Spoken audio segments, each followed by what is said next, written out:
Mes chers collègues, nous allons continuer nos travaux. Nous avons... Je vous demande juste un peu de silence si on veut débuter, si vous voulez bien. De nouveau, je réitère, si vous voulez parler, il n'y a pas de problème, mais dans le couloir, franchement. Voilà, je vous le dis. Voilà. Alors, nous allons à présent faire une table ronde sur la régulation des dépenses de médicaments. Je remercie de leur présence Madame Clélia Delpech, sous-directrice du financement du système de soins à la direction de la Sécurité sociale. Elle est accompagnée de Madame Bénédicte Colnet, d'accord, qui est donc chef du bureau des produits de santé, et de Monsieur Julien Ramillon, qui est adjoint de Madame Colnet. Voilà. Nous avons également le plaisir d'accueillir Madame Juliette Moissé, directrice de l'accès et des affaires économiques du LEM, les entreprises du médicament, c'est plus facile, qui est accompagnée d'Antoine Quinette, également du même organisme. Je vous indique que cette audition fait l'objet d'une captation vidéo. Elle est retransmise en direct sur le site du Sénat et sera disponible en vidéo à la demande. Mesdames, Messieurs, l'importance du sujet qui nous réunit n'échappe à personne, notamment dans le contexte que nous vivons. L'évolution des dépenses de médicaments est l'un des principaux facteurs et l'un des symboles de l'évolution des dépenses de santé. La maîtrise de ces dépenses est l'un des enjeux clés de chaque PLFSS et nous pouvons gager qu'il en sera de même lors du prochain. Cette nécessité se heurte à d'autres contraintes particulièrement importantes. Tout d'abord, le débat sur la souveraineté dont la crise du Covid-19 a rappelé le caractère crucial. D'autre part, l'innovation thérapeutique à laquelle chaque patient est particulièrement sensible. Enfin, les outils mis en place pour maîtriser l'évolution des dépenses de médicaments atteignent un sommet de complexité, et c'est clairement, pour avoir travaillé sur le sujet, que chaque acteur peine aujourd'hui à maîtriser, y compris le législateur. La correction de 1,2 milliard d'euros effectuée sur son poste en plein débat du PLFSS 2025 au Sénat en fournit une parfaite illustration. Imaginez, nous avions commencé nos auditions et nos travaux et nous apprenons qu'une remontée de chiffres arrive en plein débat, corrigeant les dépenses, en tous les cas les prévisions, de 1,2 milliard d'euros. Le point de situation que nous allons faire sera donc très utile pour nos futurs travaux, à la fois pour comprendre quel est le dialogue qui est mis en place entre les structures, quelles sont les pistes en vue de la préparation du prochain PLFSS et comment on a une évaluation beaucoup plus précise pour ne pas revivre cette information de 1,2 milliard d'euros à 48 heures du début de l'examen du PLFSS. Donc, quels sont les outils de correction qui ont été mis en place autour de tout ça? Voilà les trois sujets. Nous savons que nous sommes pris entre à la fois la volonté d'avoir la capacité de produire et cette notion de souveraineté qui est essentielle, la recherche de performance dans le médicament et des enjeux internationaux, dans un contexte qui est aussi mouvement, puisque rappelons quand même que à la fois les États-Unis et la Chine ont une attitude particulière, que ce soit en matière de taxation, de prix du médicament ou de production, dans lequel nous sommes concernés dans l'environnement, et nous avons en même temps les contraintes budgétaires que nous connaissons, donc où est-ce qu'on trouve les bons équilibres dans l'évolution. Et avec une vraie volonté, c'est une volonté de simplification, ça a été dit, parce que nous avons besoin aujourd'hui d'avoir une réelle vision, en tout cas, des outils financiers qui permettent de pouvoir avoir un travail de fond et d'évolution dans la durée. Voilà. Je vais donc maintenant vous laisser la parole. Donc l'idée, c'est que vous puissiez intervenir au titre de vos structures différentes par rapport à ce cadre général que je viens de donner. Et très rapidement, l'idée, c'est qu'on puisse échanger avec les sénateurs sur des questions qui seront certainement nombreuses. Voilà. On commence par vous. Merci beaucoup.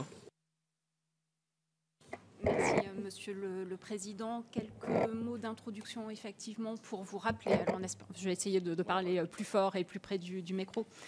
Pour vous redonner quelques éléments chiffrés qui sont toujours importants sur les sujets de médicaments, pour vous rappeler un peu quelle est la trajectoire des dépenses de médicaments dans un contexte, mais comme vous le savez tous, de nécessaire redressement des finances publiques et aussi des finances sociales.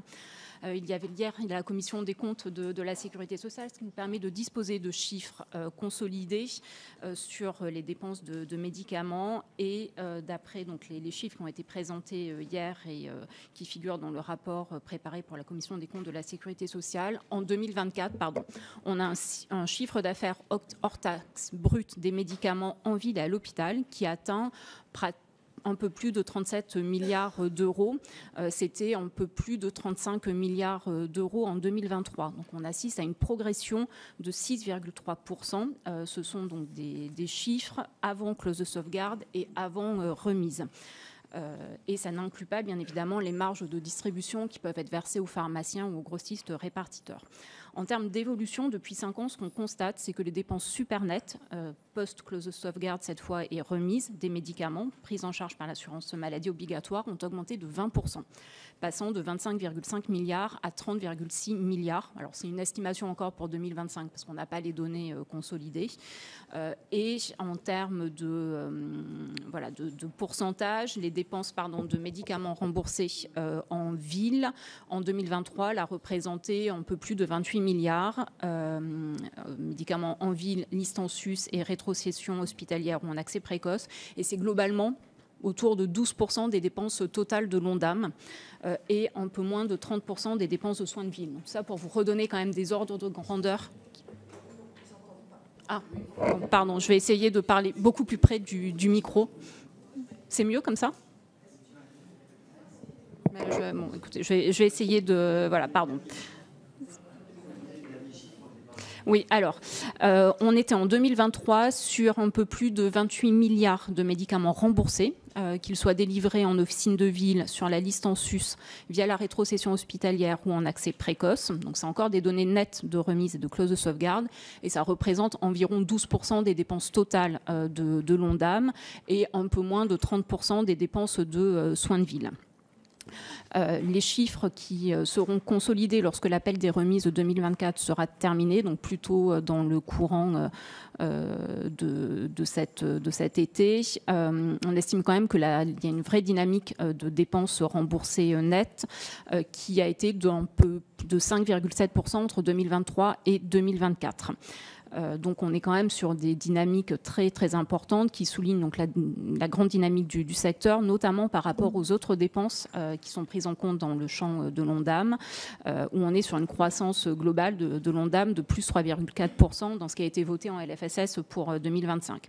Une fois que je vous ai partagé ces chiffres, peut-être quelques éléments explicatifs sur les dépenses de médicaments. Alors en faisant un focus sur la ville, ce qu'on constate, et c'est un élément qui est partagé par l'ensemble des parties prenantes, par le CEPS, mais aussi par l'assurance maladie, c'est que cette croissance des dépenses remboursées de médicaments en ville est principalement portée par un effet structure, avec pratiquement une augmentation de 4,8 points qui s'explique par cet effet structure.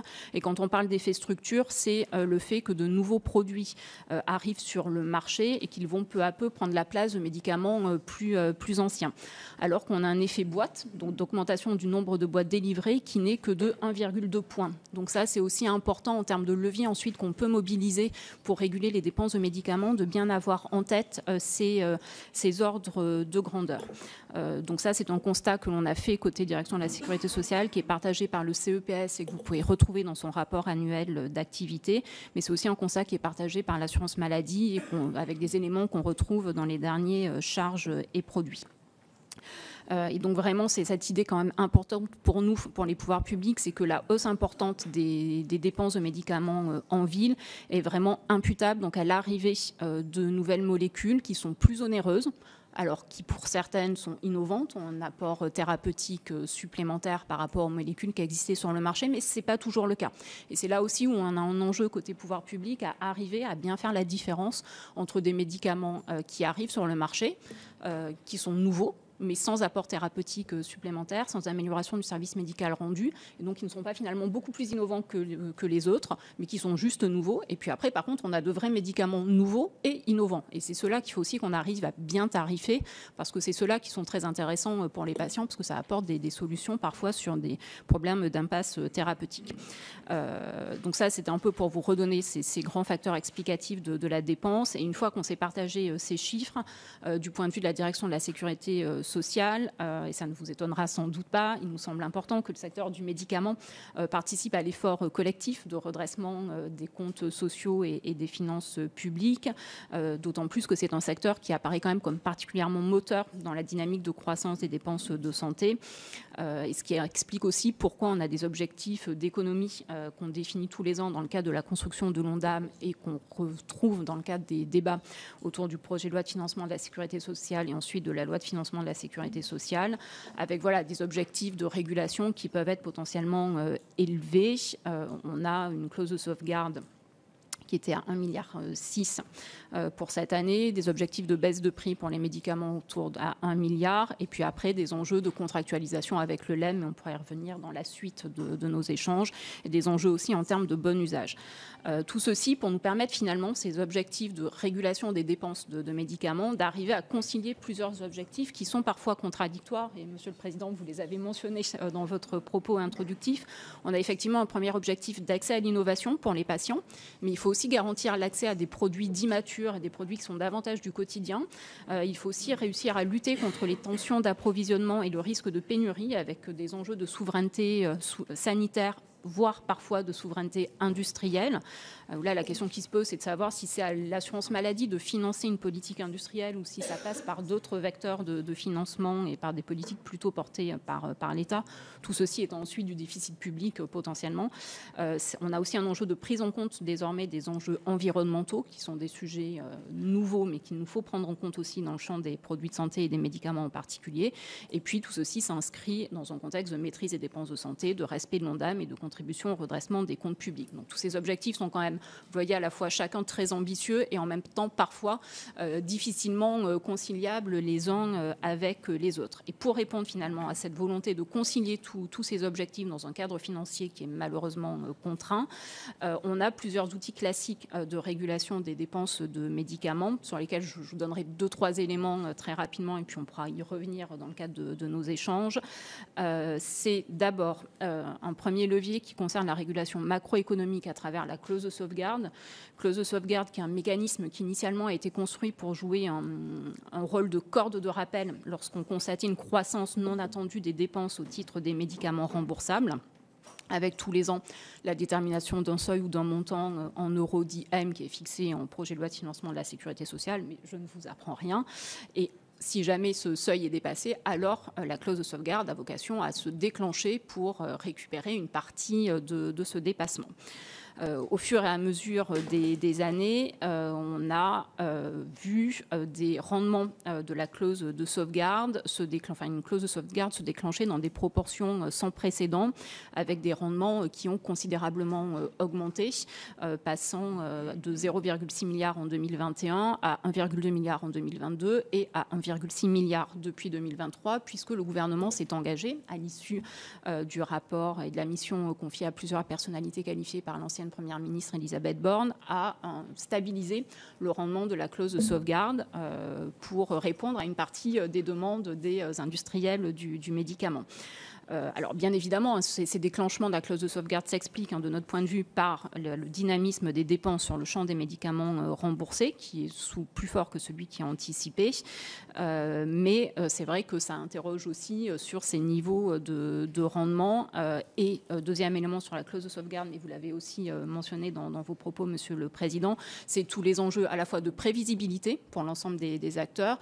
Et deuxième enjeu, c'est celui de la lisibilité, de la visibilité et de la simplicité. Parce qu'au fur et à mesure, on est venu raffiner ce mécanisme et c'est en plus un mécanisme qui est très compliqué à prévoir pour les laboratoires puisqu'il repose sur un mécanisme collectif puisque c'est en plus, voilà, chaque laboratoire va s'attendre, on doit attendre d'avoir la totalité des informations communiquées par les laboratoires et c'est vrai que comme c'est un mécanisme qui est collectif, c'est très compliqué pour chaque entreprise de prévoir précisément quel sera le montant de sa contribution à la clause de sauvegarde. Donc on a essayé côté pouvoir public de simplifier tout ça, avec un succès qu'on peut qualifier sans doute de mitigé, mais en tout cas c'était notre volonté quand on a introduit en LFSS le passage en montant remboursé, ce qui est pour nous une mesure de simplification de la clause de sauvegarde. Voilà pour cette Premier élément sur la régulation macroéconomique. On a un deuxième grand levier à notre disposition, c'est tout ce qui concerne la régulation plutôt microéconomique, à travers à la fois la négociation des prix des médicaments lors de leur demande d'inscription et à travers les plans de baisse de prix et les objectifs qui sont confiés au comité économique des produits de santé. Je serai très brève sur ce sujet, mais pour vous redire quand même que notre conviction profonde, c'est que la fixation des prix des médicaments à l'entrée sur le marché est vraiment une étape qui est indispensable pour la régulation des dépenses de santé et des dépenses de médicaments, et que c'est sans doute l'outil qui est le plus efficace pour contenir les dépenses remboursées de médicaments. Mais c'est aussi l'outil qui doit réussir à s'adapter aux nouveaux enjeux, notamment celui de l'innovation, tout en luttant contre les pénuries et les tensions d'approvisionnement.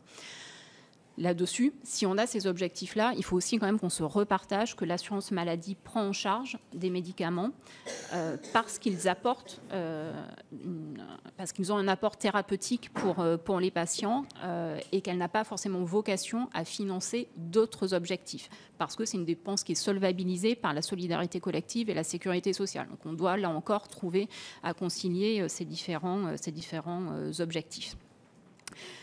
Deuxième élément sur cette régulation dite microéconomique, ce sont les objectifs de baisse de prix que l'on confie au CEPS et qui pour nous sont aussi un des outils indispensables de la régulation de la dépense, et c'est véritablement pour nous la condition pour permettre aux innovations de parvenir sur le marché, et ils font partie intégrante finalement du modèle économique du secteur pharmaceutique avec un cycle de vie des médicaments qui font qu'ils peuvent arriver très cher sur le marché d'abord et puis ensuite connaître parfois des baisses de prix. Ce qu'on peut aussi, ce qu'on souhaiterait vous partager, c'est qu'on a fixé pour 2025 un objectif de baisse de prix autour de 1 milliard d'euros, ce qui peut paraître une somme très élevée, très importante, et c'est un objectif qui est plus élevé effectivement qu'en 2020, 2021 et 2022, mais quand on le rapporte à l'assiette des dépenses de médicaments, alors il n'y a pas d'augmentation en fait. Et quand on fait ce ratio objectif de baisse de prix sur les dépenses de médicaments, on s'aperçoit qu'on est à 3,2%, alors qu'on était un peu plus de 4% en 2019 et 2020. Donc tout ceci, si on met des objectifs de baisse de prix supérieurs, c'est aussi parce qu'on a une croissance des dépenses et du chiffre d'affaires des laboratoires qui est plus élevé et plus dynamique qu'avant. Néanmoins, on voit bien, et je pense que le LEM vous le rappellera, que tous ces sujets de régulation macroéconomique, microéconomique viennent cristalliser quand même beaucoup de parfois mécontentement, d'incompréhension de la part des laboratoires et qu'on arrive sans doute aussi à un moment donné au bout d'un système, et ce constat a été posé sur la clause de sauvegarde, vous l'avez rappelé, c'est très compliqué de la mettre en œuvre, on a des choses à retravailler ensemble et ça nous oblige à trouver d'autres leviers de régulation que des leviers purement financiers, soit macro, soit micro, pour réussir à contenir la dépense de médicaments. Et donc on essaie vraiment côté pouvoir public de jouer sur l'ensemble des facteurs explicatifs en essayant aussi de modifier la structure des dépenses de médicaments. Et c'est pour ça qu'il y a une action très volontariste de la part du ministère de la Santé pour accompagner l'arrivée sur le marché des médicaments génériques, des biosimilaires et des hybrides substituables, avec des mesures qui ont été votées l'année dernière en loi de financement de la Sécurité sociale, des textes d'application qui sont en train d'être pris, des avis de l'Agence nationale de sécurité des médicaments et des produits de santé qui sont rendus aussi de plus en plus rapidement sur les biosimilaires et sur les hybrides. Donc tout ça pour modifier la structure même des médicaments disponibles. On a aussi entamé des réflexions, mais on pourra y revenir, sur le délistage de certains médicaments qui permettrait donc que les pharmaciens les délivrent sans prescription médicale obligatoire, en lien étroit avec le LEM. Et puis on travaille bien évidemment sur la question des volumes et sur les changements à la fois de prescription, de comportement de prescription des professionnels de santé et potentiellement de comportement aussi des patients. Et tout ça, c'est tous les travaux qu'on mène autour du bon usage des médicaments et des dispositifs médicaux, avec une mesure un peu emblématique l'année dernière, qui a suscité beaucoup de débats ici et à l'Assemblée nationale autour de l'accompagnement à la prescription renforcée, qui s'inspire un peu qui permet d'accompagner le médecin dans sa prescription, notamment de certains médicaments pour lesquels on a constaté des risques pour la santé publique du mésusage. Donc ça, c'est une action forte qu'on a souhaité porter, qui n'est pas simple à porter, mais on pourra y revenir. Et puis, on a tout un tas d'autres enjeux autour du bon usage, notamment sur des des antalgiques, de palier 1, de palier 2, tout ça pour expliquer que, au-delà des enjeux de régulation financière, on a aussi bien évidemment un enjeu à faire baisser la consommation des produits de santé et des médicaments quand ils ne sont pas importants. Donc, quand on peut s'en passer. Voilà. Donc, voilà pour quelques mots d'introduction. J'espère que je n'ai pas été trop longue. Non, merci pour ces précisions. Je donne maintenant la parole à Madame Moisset. Merci beaucoup, Monsieur le Président, Madame la rapporteure générale, Madame la rapporteure, Mesdames et Messieurs les sénateurs. Je vous remercie de nous avoir conviés à cette table ronde pour échanger ensemble sur les enjeux de la régulation du médicament. Et je vous propose dans un premier temps de vous présenter rapidement qui est le LEM, puisque je ne suis pas certaine d'être connue de l'ensemble d'entre vous, et de vous présenter les deux besoins principaux aujourd'hui des entreprises que nous représentons. Un besoin de prévisibilité dans un premier temps et un besoin de préserver le financement du médicament, qui est, je vous le rappelle, un secteur régulièrement cité comme stratégique, indispensable à notre souveraineté sanitaire et industrielle, et aujourd'hui essentiel dans le quotidien des Français. Quelques mots sur le LEM tout d'abord. Nous sommes l'organisation professionnelle représentative du secteur des industriels du médicament humain, remboursé par l'assurance maladie. Nous représentons aujourd'hui 280 entreprises du médicament en France, de tous les modèles d'affaires, depuis les médicaments très innovants jusqu'aux médicaments matures et ayant perdu leur brevet. Et nous comptons aujourd'hui parmi nos adhérents 50% de TPE et de PME. Nous représentons plus de 100 000 collaborateurs en France, répartis sur l'ensemble du territoire, qui exercent plus de 150 métiers différents. Et nos entreprises ont aujourd'hui 270 sites de production, également répartis sur le territoire national. Notre raison d'être, c'est de créer les conditions d'un accès équitable des patients au traitement sur l'ensemble du territoire de notre pays. Et nous le faisons autour de 3 piliers stratégiques de notre action. Le premier, c'est la soutenabilité économique pour le système, pour nos entreprises, bien sûr. La souveraineté sanitaire, qui est une priorité régulièrement énoncée dans le débat public. Et l'accompagnement de nos entreprises dans l'ensemble des transitions auxquelles elles font face aujourd'hui, pour en citer quelques-unes. La transition démographique et le vieillissement des populations, la transition numérique et bien sûr la transition écologique. Je vais redonner quelques mots sur la régulation du médicament aujourd'hui. Je serai très brève puisque Madame Delpech vous en a donné l'essentiel. Le médicament, et c'est l'objet de notre présence ici, est un secteur régulé. Et cette régulation s'exerce en premier lieu par le prix. Et comme le rappelait Madame Delpech, c'est la loi qui définit les modalités dans lesquelles on négocie aujourd'hui le prix d'un médicament, et le prix d'un médicament va être fixé à son entrée, à son arrivée pour les patients au moment où il est une innovation. Puis la loi définit également les circonstances dans lesquelles il va être baissé au fur et à mesure de la vie du produit. Des campagnes de baisse de prix, comme l'a rappelé Madame Delpech, sont ainsi menées chaque année par le Comité économique des produits de santé, et c'est les annexes des différentes lois de financement de la sécurité sociale qui fixent annuellement l'objectif de baisse de prix à atteindre par le comité. Et aujourd'hui, si l'on regarde les comparaisons internationales, les prix des médicaments en France sont globalement plus bas que la moyenne des autres pays européens, et ce sur l'ensemble du cycle de vie des médicaments, depuis leur entrée jusqu'à la fin de vie et la période où ils ont perdu leur brevet. Le prix, c'était donc le premier levier de régulation du médicament. Le deuxième levier qui s'apparente aussi au prix, ce sont les remises. Les remises, c'est un mécanisme qui est également défini par la loi et qui permet, lorsque le prix du médicament est fixé, lors de la négociation avec le comité, d'accorder à l'assurance maladie un prix d'achat qui va être inférieur au prix qui est officiel pour le médicament, qui était anciennement écrit sur la boîte. Ce n'est plus aussi simple aujourd'hui, mais c'est vraiment un mécanisme financier qui permet à l'assurance maladie d'acheter moins cher le médicament que son prix officiel. Nous avons également la clause de sauvegarde, qui est également un mécanisme que Madame Delpech a détaillé. Chaque année, vous avez la charge, dans le cadre du PLFSS, de voter un montant, le montant M, au-delà duquel, s'il est dépassé par le chiffre d'affaires de l'industrie, les industriels vont reverser une fraction du dépassement. Cette fraction de reversement est croissante en fonction de l'ampleur du dépassement, et nous sommes aujourd'hui majoritairement à 70% de reversement de ce dépassement par rapport au montant M que vous fixez. Et le quatrième levier, celui de la maîtrise médicalisée, pour utiliser les termes consacrés, qui sont les actions mises en place par l'assurance maladie pour améliorer la pertinence de la prescription. C'est un levier, à notre sens, qui reste assez peu utilisé aujourd'hui, insuffisamment, et j'y reviendrai.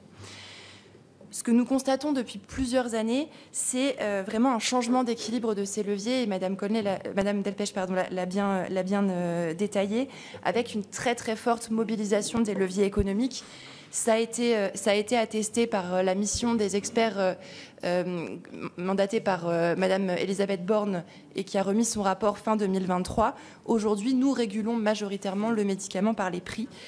Des remises qui ont été multipliées par 10 en 10 ans, une clause de sauvegarde qui, depuis 2023, atteint des niveaux historiques et une utilisation qui reste assez marginale des économies en volume et en maîtrise médicalisée.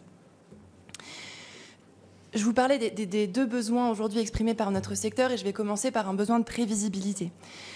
En regardant les 2 dernières années qui viennent de s'écouler, on passe sous silence les 10 années qui ont précédé et qui ont été 10 années de très très forte régulation de notre secteur sans augmentation de la dépense.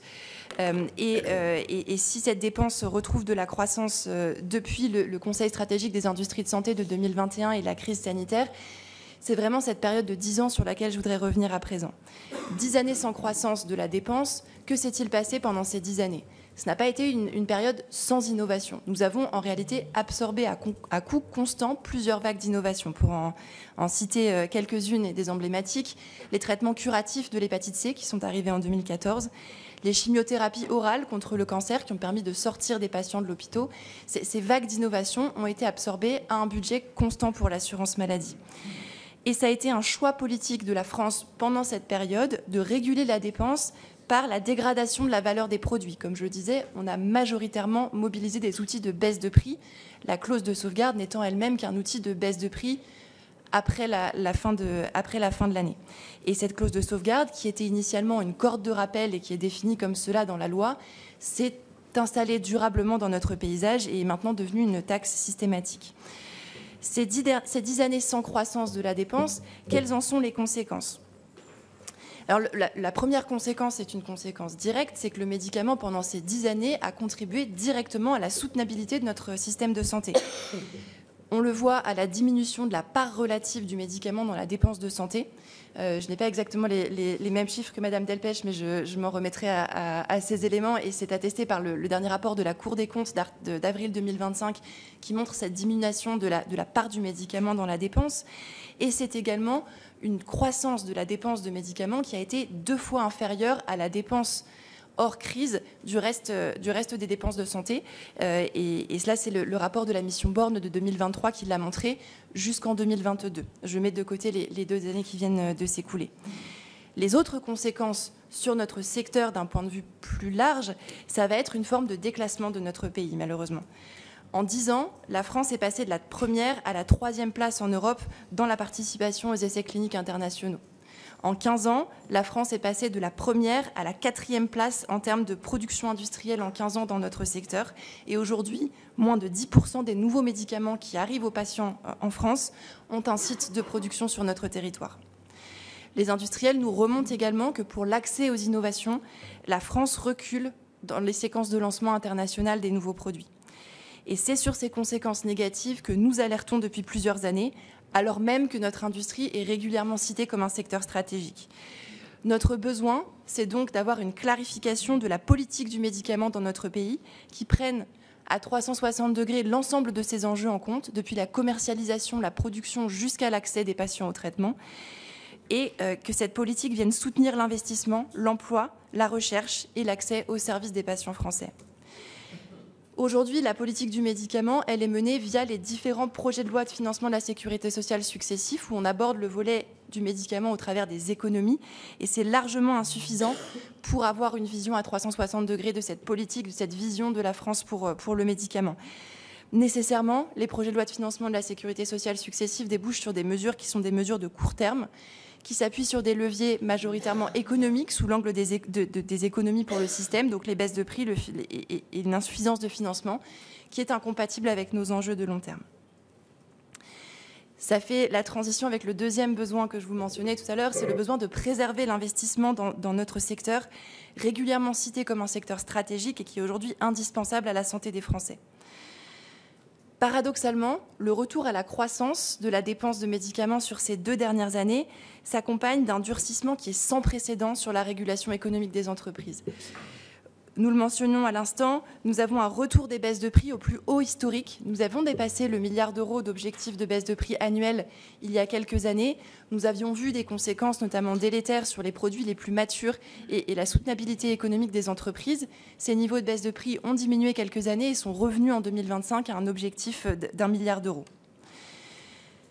Nous avons la clause de sauvegarde qui n'a cessé de progresser depuis 2014, qui va être le premier moment où elle va se déclencher et qui se déclenche maintenant de façon systématique et qui représente 1,6 milliard à la charge des entreprises chaque année et ce de façon pérenne sur les prochaines années.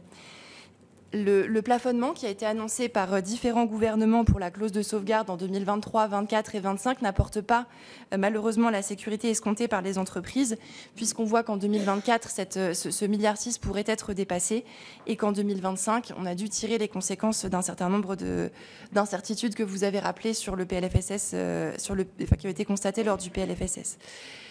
Pour conclure, nous continuons à privilégier aujourd'hui en France les leviers budgétaires de la régulation. Pour mémoire, ces leviers budgétaires de la régulation sur le médicament représentent pour 2025 3,2 milliards d'euros en y incluant la clause de sauvegarde. C'est 50% des économies qui sont recherchées par le PLFSS 2025 dans le système de santé. Et cela se fait malgré différents appels et le dernier en date était celui de la mission commandée par Elisabeth Borne qui a remis son rapport en 2023. Cette pression de régulation, elle pèse sur la santé des entreprises, quel que soit leur modèle d'affaires aujourd'hui. On a une fragilisation du contexte économique, je le disais tout à l'heure, pour les produits matures, qui a exacerbé les situations de tension d'approvisionnement et de pénurie de médicaments sur notre territoire. On a un déficit d'attractivité aujourd'hui des filiales françaises, de leur capacité à attirer les investissements décidés par les maisons mères, et de façon générale, un manque de prévisibilité qui n'apportent pas la sécurité nécessaire et qui rendent les filiales françaises difficilement audibles par les maisons mères et nous font perdre en termes d'image nationale. On le rappelait, la régulation, elle est devenue difficilement lisible pour l'ensemble des acteurs comme pour la représentation parlementaire et nous en avons bien conscience. En témoigne l'erreur de prévision ou l'écart de prévision de la fin de l'année sur lesquels vous êtes revenu, Monsieur le Président. Erreur qui présente un risque non négligeable de se produire à nouveau, car comme le rappelait Madame Delpech, on a un système d'une complexité et une multiplicité d'acteurs sur lesquels repose cette prévision qui rend aujourd'hui les choses difficiles. On a cette injonction également contradictoire entre l'affichage d'un secteur stratégique et ses décisions de court terme qui sont prises chaque année. Et il est nécessaire aujourd'hui de remettre à plat la régulation du médicament et de sortir de cette logique de régulation exclusive par les coûts. Nous avons besoin d'engager une vraie dynamique en faveur de l'accès au marché des innovations, de les considérer comme un investissement par lequel viendra la solution pour notre système de santé, puisque les innovations, notamment médicamenteuses, sont un des vecteurs de la transformation des prises en charge, de la transformation de la façon dont on prend en charge les patients sur notre territoire, et donc une opportunité pour faire les choses de façon plus efficiente et faire mieux avec moins de moyens demain. Nous avons, au sein du secteur des entreprises du médicament, engagé une démarche collective pour réduire la consommation de médicaments et les inefficiences. Nous avons notamment mené des campagnes d'information, de formation des professionnels de santé autour du bon usage du médicament et de la réduction de la polymédication des personnes de plus de 65 ans. Et nous sommes force de proposition dans différentes instances de discussion pour poursuivre ces dialogues. Et ces mesures d'efficience ne fonctionneront qu'en mettant l'ensemble des acteurs et j'inclus bien entendu les industriels et le secteur du médicament autour de la table pour trouver des solutions. Et on voit qu'un certain nombre d'initiatives dans lesquelles nous ne sommes pas aujourd'hui autour de la table ont aussi des difficultés à avancer et nous appelons à pouvoir en discuter en collectif. Nous demandons également un suivi au fil de l'eau, un meilleur pilotage de la régulation du médicament, pour permettre l'analyse au fil de l'eau de l'exécution des économies, comment fonctionnent les différents leviers qu'on met en place aujourd'hui pour réguler le médicament et faut-il corriger la trajectoire en cours de route. Et plus spécifiquement, en 2026 doit entrer en vigueur une réforme de la clause de sauvegarde qui, pour nous, viendra aggraver la situation et non pas la résoudre, en durcissant la régulation pour certains acteurs sur lesquels la charge se déporte déjà progressivement économiquement au cours de ces dernières années et par une augmentation de l'imprévisibilité et une perte de visibilité du secteur sur les facteurs de la régulation. Et pour vous rappeler que notre secteur est un secteur qui s'exerce au niveau international et soumis à une compétition internationale, avec une situation géopolitique et des annonces notamment des États-Unis sur les prix des médicaments et sur l'équilibre global du financement de la recherche en médicaments qui viennent vraiment rechallenger les équilibres économiques sur lesquels nous vivions aujourd'hui. Pour conclure et de façon très synthétique, je voulais souhaiter vous rappeler aujourd'hui notre raison d'être, qui est de créer les conditions pour que les patients aient accès à leur traitement où qu'ils soient sur le territoire et au moment où ils en ont besoin.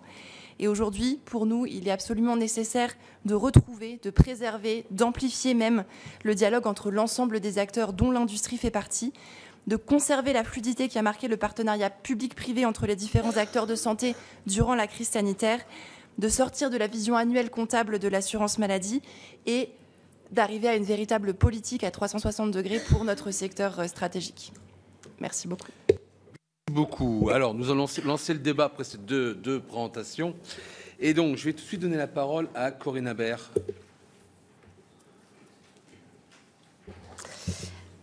Merci, Monsieur le Président. Je me disais que je n'avais pas encore tout digéré, là. Ouais. Mais... En tout cas, merci à toutes les deux pour vos prises de parole et vos exposés. Le sujet est complexe. Quand je dis ça, je ne dis pas grand-chose, mais c'est une réalité. Je pense qu'il faut... Voilà, avec en perspective, évidemment, cette régulation perpétuelle, annuelle, parce que le médicament, pour être un peu caricatural, c'est l'outil le plus simple pour ne pas dépenser de l'argent. C'est-à-dire, même si la dépense augmente parce qu'il y a un effet volume, parce qu'il y a l'arrivée des nouveaux médicaments, vous voulez faire tout de suite des économies, vous baissez le prix des médicaments, c'est au moins de l'argent qui ne sera pas dépensé par l'assurance maladie, même si on voit que globalement, le montant des dépenses augmente. Alors, je vais revenir, parce que le Président en a parlé pendant son propos introductif, les fameux 1,2 milliard d'euros surprise du mois de novembre. Où en est-on exactement ? Est-ce que des échanges entre le ministère, le comité économique des produits de santé, les entreprises de médicaments ont permis à minima d'avoir une explication, une analyse exacte, j'allais dire, de cette annonce surprise à l'avant-veille de l'examen du texte au Sénat et comment, clairement, on peut éviter une mauvaise surprise de ce genre à l'automne prochain. La mission Borne a été évoquée à plusieurs reprises dans vos propos, mesdames. Quelles sont vos propositions ? Alors, on les a perçues, vous les avez notamment le LEM proposé des pistes d'amélioration, de régulation des dépenses de médicaments. Quelles sont en fait, parce qu'il y a des moments, je me dis, est-ce que c'est encore une équation qu'on peut régler ? Voilà, dans un contexte à la fois de souveraineté sanitaire, de vouloir le meilleur pour les patients, c'est-à-dire l'accès aux médicaments innovants. Et moi, je pense, alors c'est facile à dire, peut-être le LEM ne sera pas d'accord avec moi, mais je pense qu'il faut quelque part acheter les médicaments innovants à son juste prix. Alors, bien sûr qu'il y a les efforts de recherche, que l'innovation... Mais, super. Mais je pense que la question du juste prix des médicaments innovants est fondamentale, parce qu'on voit toutes les conséquences délétères que ça a sur tout le reste du secteur. Et notamment sur les médicaments matures, et notamment sur les ruptures de stock. J'ai deux graphiques là, qui comparent les prix du médicament en Europe au prix français pour les médicaments sous brevet et ceux ayant perdu leur brevet. On est quand même dans les pays où le prix du médicament est moins cher. Et les prix des médicaments en France sont les plus bas en Europe et sont au moins 10% inférieurs à la moyenne des autres pays européens, tout au long du cycle de la vie du médicament, du produit. Donc ça doit nous interpeller. Donc on est dans cette à la fois volonté politique et très louable de l'innovation et de l'accès aux médicaments pour les patients qui sont notamment en impasse thérapeutique, mais il y a la question du prix, on ne peut pas se contenter de se dire on paye parce qu'on veut, et puis d'un autre côté toutes les conséquences que ça a pour le système. La géopolitique, le président l'a évoqué aussi, les États-Unis, la Chine, qui vient aussi sur le secteur du médicament innovant, la pression pour les laboratoires de se dire si vous venez pas aux États-Unis, on n'achète plus vos médicaments. Et d'un autre côté, il y a cette volonté de souveraineté sanitaire Le risque en ce moment, c'est quoi? C'est que les laboratoires, notamment des laboratoires français, en tout cas installés en France, s'en aillent. Il y a qu'à un moment donné où on dit aux industriels en général, et pas seulement à l'industrie du médicament, choisissez la France, on n'est peut-être pas en capacité à dire restez en France à certains industriels. Il y a quand même un sujet là aussi. Donc je n'ai pas forcément les réponses, mais je pense qu'il faudra... Alors j'ai des propositions, notamment sur la régulation. Vous l'avez rappelé, madame, tout à fait à juste titre, la clause de sauvegarde, c'est une punition collective, j'allais dire. Est-ce que... alors, là encore, peut-être que tous les laboratoires ne seront pas d'accord, mais introduire une clause dans l'élément de calcul de la clause de sauvegarde, un calcul individuel en fonction du lieu de production. Le Sénat a introduit dans une loi de financement de la sécurité sociale une valorisation du prix du médicament en fonction du lieu de production européen et Royaume-Uni, vous vous en souvenez? On a modifié ça pour dire au CEPS, c'est pas que c'est les nouvelles autorisations de mise sur le marché, c'est sur les médicaments dès qu'il y a une révision du prix. Bah, écoutez, il faut peut-être qu'à un moment donné, on fasse cocorico, quoi. Hein, la question des baisses et des hausses de prix. Alors, les hausses de prix, on va laisser ça de côté, c'est pas forcément à l'ordre du jour, mais la baisse de prix, même chose. Pourquoi on n'aurait pas un critère industriel? C'est des sujets, je suppose que vous y avez pensé avant moi, hein, je ne dois pas faire des grandes révélations, mais je pense qu'il ne faut pas se l'interdire. Parce que sinon, qu'est-ce qui nous restera? C'est-à-dire que sinon, on va aggraver la situation. Je le pense. Hein. Voilà, donc je regarde si j'avais pensé à d'autres questions, excusez-moi, mais parce que vraiment le sujet est complexe, parce que si on est tous d'accord pour se dire que c'est un secteur stratégique, alors il faut qu'on s'en donne les moyens. Ça ne peut pas être qu'une variable d'ajustement. Par contre, je vous rejoins sur la question de l'efficience. C'est vrai que ça n'a pas été facile de faire passer des mesures d'efficience, mais je crois que dans la situation actuelle, tout le monde doit faire un effort. Du patient au producteur, à l'industriel, à celui qui prescrit, à celui qui délivre, etc. Qu'il y a certainement, côté assurance maladie, des messages de pédagogie à faire, relayés par l'ensemble des professionnels. Je sais que les laboratoires, vous l'avez dit, sont force de proposition pour sensibiliser tout le monde. La généralisation du tiers payant, elle a aussi un peu déresponsabilisé. Voilà, faut qu'on se le dise. C'est pas, voilà, je sens que je suis déjà trop longue, Monsieur le Président. Mais on ne peut pas, en plus, et je m'en arrêterai là, parler chaque année de régulation, se dire tous qu'on est contre. On est contre la financiarisation, notamment des officines de pharmacie, quand tout ça conduit au système et à aggraver les risques de financiarisation. Voilà, il ne faudra pas qu'on vienne pleurer après, si je peux me permettre cette conclusion. Merci beaucoup. Merci beaucoup. La parole à Corinne Boursier. Merci, Monsieur le Président. Merci, Mesdames, pour vos propos. J'avais plusieurs questions. En février 2024, Catherine Vautrin et Frédéric Valtou et Roland Lescure présentaient une feuille de route médicaments 2024-2027 visant à garantir la disponibilité des médicaments et assurer à plus long terme une souveraineté industrielle. Quel bilan en tirez-vous plus d'un an après ? Depuis le 1er janvier 2025, 14 tensions d'approvisionnement et rupture de stock en médicaments psychotropes ont été publiées par l'Agence nationale de sécurité du médicament et des produits de santé. Comment expliquer que la psychiatrie soit particulièrement en difficulté? Quelles mesures sont prévues pour y remédier? Plusieurs syndicats de pharmaciens d'officine demandent la mise en place d'un dispositif incitant les laboratoires fabricants à maintenir l'accès à ces médicaments et des dispositions réglementaires permettant de faciliter les flux des médicaments en pénurie. Comment cela pourrait-il se traduire concrètement? Qu'en pensez-vous? Je retiens aussi les propos de Corinne Imbert, effectivement, sur la tarification. Nous devons soutenir nos entreprises françaises et conserver notre souveraineté alimentaire, parce qu'il est normal que les acteurs industriels contribuent, mais nous devons quand même leur donner plus de marge de manœuvre et de visibilité. Qu'en pensez-vous? Merci. Merci. Bien. Alors, la parole à Khalifé Khalifé. Merci, Monsieur le Président. Merci, Mesdames, pour ces deux présentations particulièrement claires. Je ne veux pas revenir sur tout ce qu'a dit Corinne Imbert, même si on a souvent le même point de vue, mais en association avec elle, J'ai 3 points qui m'inquiètent. Le premier, concernant les prix les plus bas, ça vient d'être confirmé, mais vous l'avez dit, et m'inquiète énormément pour l'avenir de l'innovation et les motivations de l'industrie pharmaceutique à commercialiser ses produits en France. Ça m'inquiète et je crois savoir que ça a déjà commencé pour certains produits. Le deuxième point qui m'inquiète, c'est la fraude.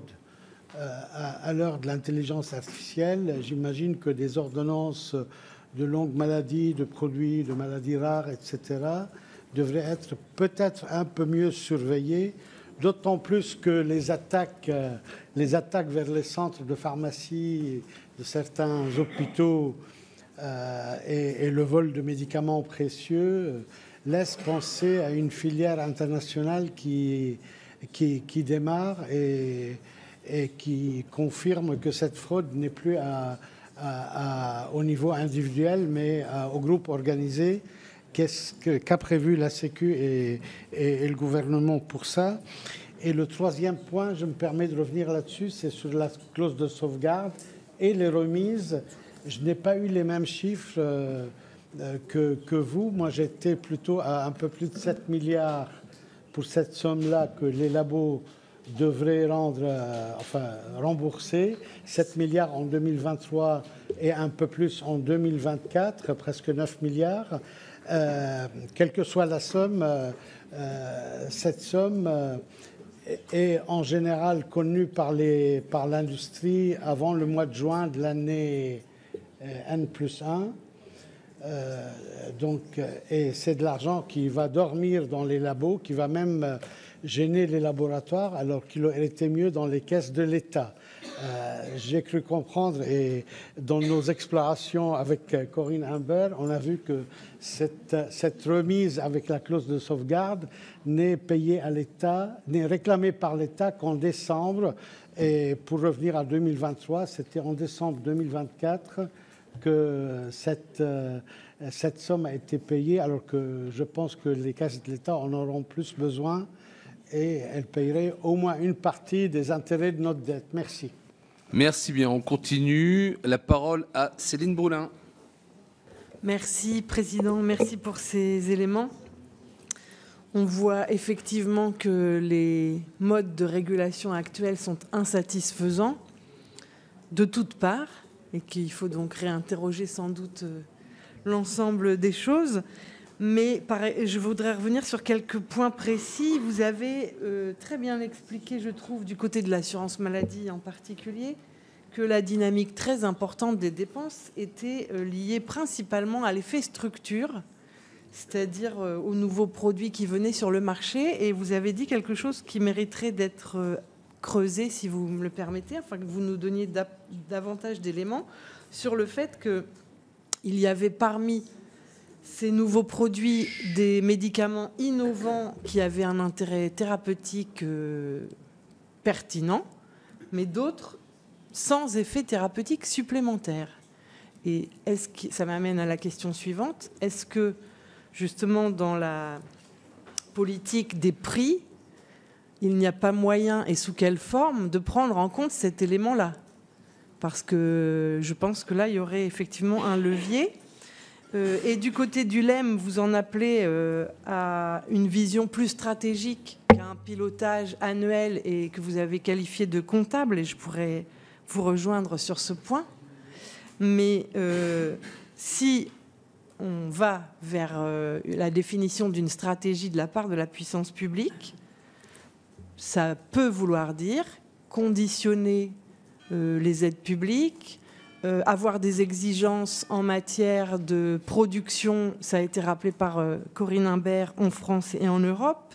Ça peut donner lieu à des exigences en matière de part des produits innovants et part des produits matures qui doivent être produits sur le territoire national à partir des besoins de santé et d'aucune autre raison. Est-ce que les industries et les laboratoires sont prêts à ce que la puissance publique développe une telle stratégie? Merci. Très bien, je continue. Je donne la parole à Elisabeth Doineau. Merci, Monsieur le Président. Merci, Mesdames les directrices, pour l'ensemble de vos propos.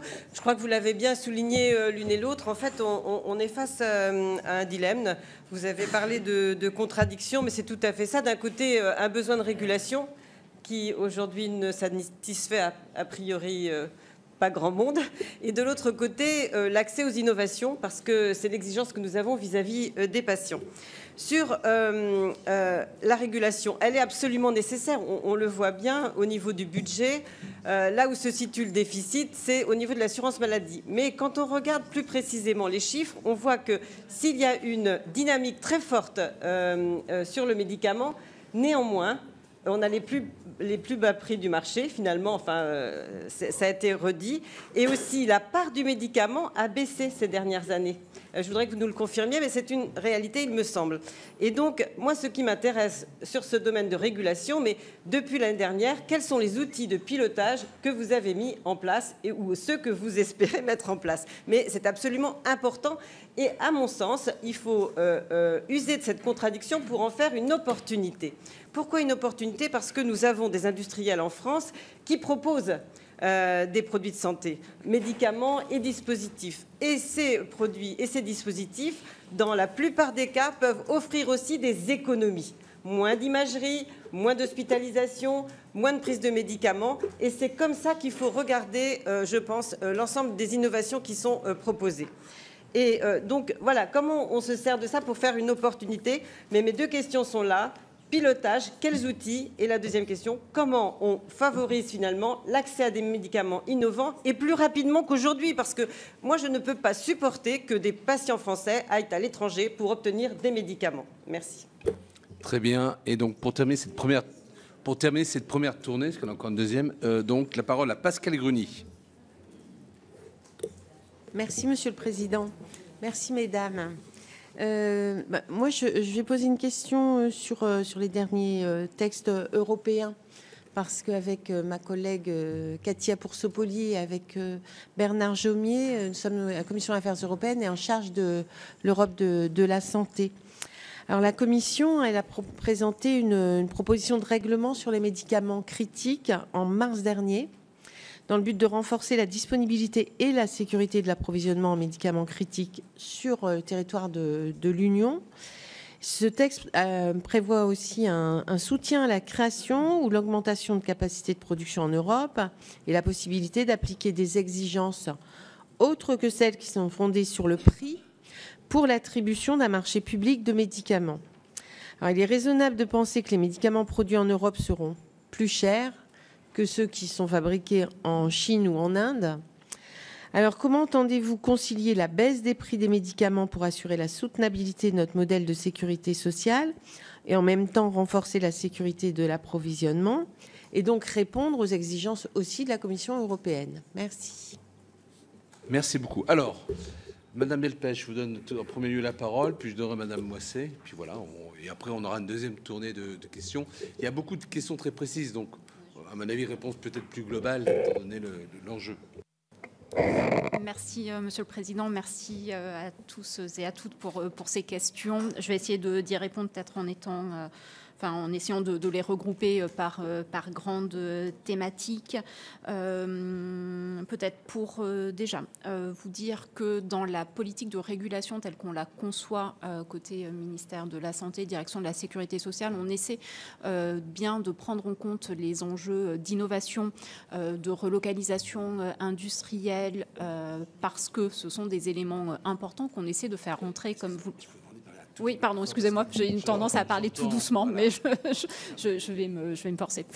Donc, on essaie de concilier ces différents objectifs. Donc, sur les accès à l'innovation, on a plusieurs façons de travailler et on a mis en place, dans le cadre des différentes lois de financement de la sécurité sociale, des mécanismes dérogatoires d'accès à certains médicaments avant parfois l'obtention de leur autorisation de mise sur le marché ou juste après, pour permettre justement que les patients aient un accès tôt à ces médicaments. On a notamment introduit une réforme autour des accès précoces et des accès compassionnels, qui une réforme, on a eu l'occasion d'en parler il n'y a pas très longtemps, qui marche plutôt bien, et qui permet donc aux patients français d'accéder à ces traitements présumés innovants. Après, effectivement, la question qui se pose sur ces enjeux d'innovation, c'est effectivement, comme certains d'entre vous l'ont souligné, c'est d'arriver à bien faire la différence entre ce qui est nouveau et ce qui est vraiment innovant en termes d'apport thérapeutique. Et c'est là tout l'enjeu que nous avons, y compris pour garantir après la soutenabilité et attirer finalement et donner aux patients les meilleurs médicaments. Et là-dessus, ce qu'on voit, et je vais essayer de vous retrouver quelques données, c'est que la part des médicaments qui démontrent une amélioration du service médical rendu, donc entre 1 et 3, n'a finalement pas tant que ça augmenté ces dernières années dans les médicaments qui sont remboursés par l'assurance maladie. En tout cas, ça a augmenté de façon beaucoup moins importante que les dépenses liées aux médicaments nouveaux. Et c'est là, en fait, où on a pas une difficulté, mais où on a sans doute des marges de progrès dans notre façon de réguler et d'agir sur les prix des médicaments. Et c'est là où, finalement, le levier, donc j'entends bien les remarques qui ont été apportées par le LEM sur les leviers de régulation financière, clause de sauvegarde, plan de baisse et tarification des produits de santé et des médicaments. Je mettrai de côté les remises produits, les remises conventionnelles qui ne sont pas des mesures de régulation financière parce que ne sont pas des avantages consentis à l'assurance maladie, mais bien des avantages négociés entre le CPS et chaque laboratoire. Donc c'est des avantages pour les industriels, mais ça c'est peut-être un point de désaccord que nous avons avec le secteur et les représentants des laboratoires.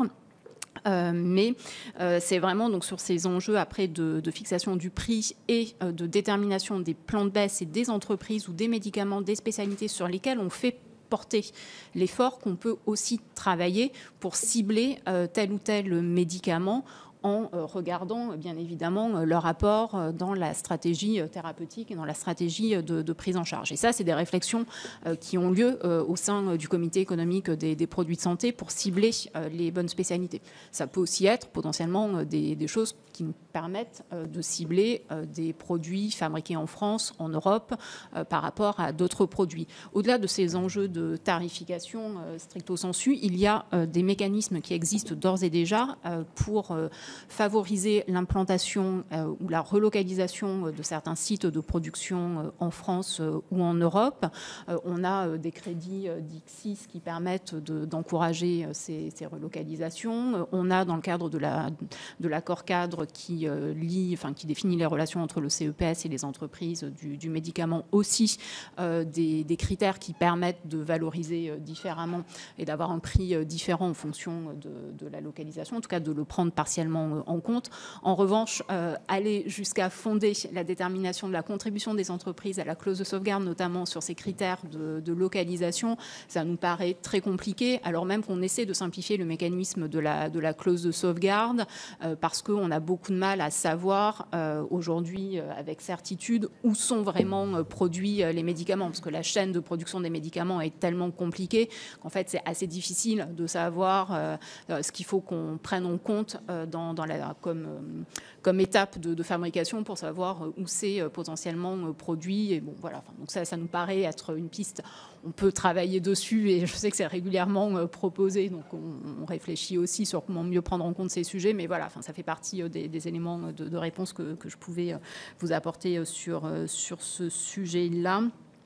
Peut-être un élément sur la feuille de route pénurie pour vous répondre. Donc effectivement, on a des travaux qui ont été lancés. C'est encore un tout petit peu tôt pour dresser un bilan précis de la feuille de route pénurie. En revanche, mais ça vous le savez très bien parce qu'il y a plusieurs mesures qui tous les ans sont votées par le Parlement pour améliorer à la fois la lutte contre les tensions d'approvisionnement et éviter qu'on se retrouve dans une situation de pénurie, renforcer aussi les moyens à la disposition des pouvoirs publics en cas de tension et de situation de pénurie. Et donc tout ça, nous, c'est des textes après d'application que nous avons réussi à prendre côté ministère de la Santé, avec En plus, une implication importante de l'Agence nationale de sécurité du médicament et des produits de santé. On a, mais vous le savez, la possibilité de délivrer maintenant les médicaments en tension et en pénurie à l'unité, ce qui est une façon finalement de rationaliser aussi la délivrance, de responsabiliser les patients, mais aussi les pharmaciens. On joue aussi sur les conseils qu'on donne aux prescripteurs pour réorienter potentiellement vers d'autres traitements quand les alternatives peuvent exister.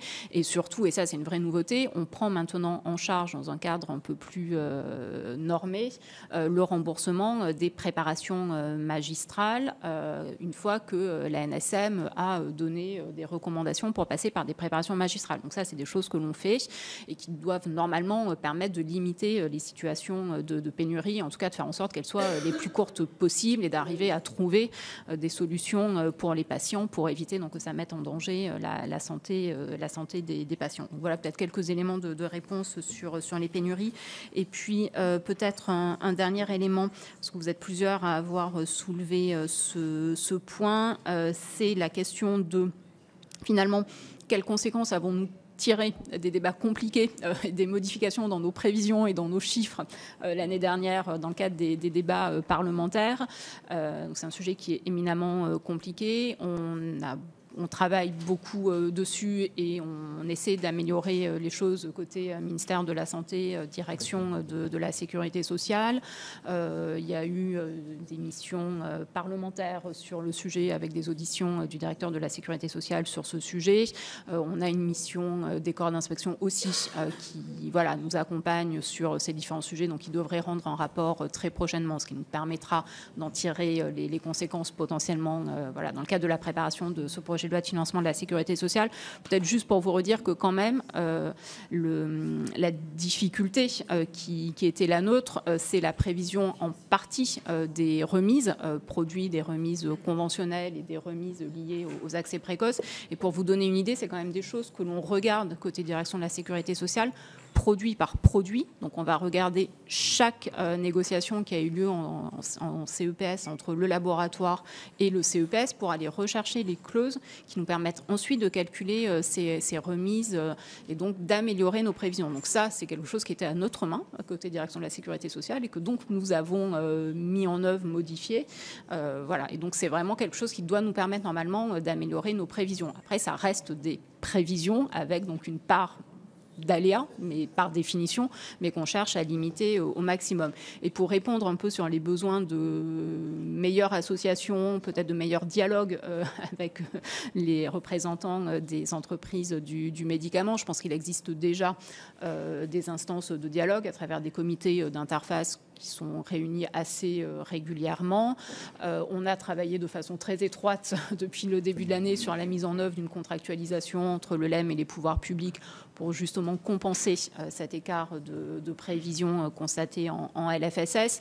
Tout ça pour dire que finalement, on trouve ces espaces de dialogue qui se passent de façon constructive avec, vous l'aurez compris, des positions parfois divergentes, mais c'est sans doute tout naturel.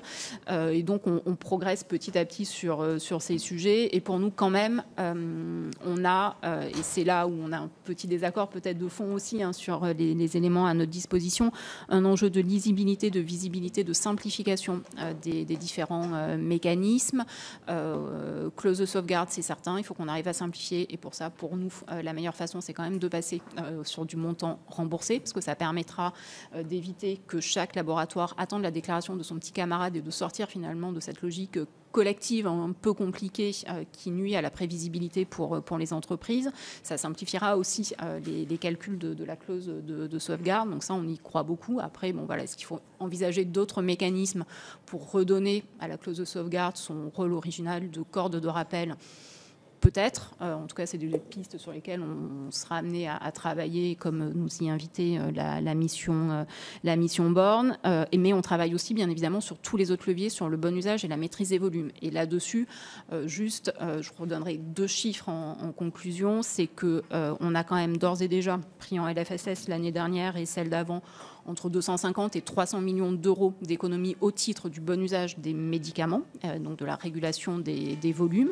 C'est un objectif qui paraît tout petit par rapport aux objectifs de baisse de prix, mais qui est déjà quand même très ambitieux, parce que ça suppose un changement de pratique chez les prescripteurs, ça suppose aussi un changement de pratique parfois chez les pharmaciens, et aussi un changement de pratique des patients. Donc tout ça, ça prend un tout petit peu plus de temps, effectivement, qu'une régulation financière qui peut être annuelle, même si on essaie de l'inscrire de plus en plus dans la durée. Et à ces 300 millions d'euros d'économie, on ajoute aussi les actions de maîtrise médicalisée prises par l'assurance maladie et qui correspondent à des quantums de 800 millions, 900 millions, enfin voilà, après ça peut varier, mais c'est quand même déjà des quantums d'économie assez importants.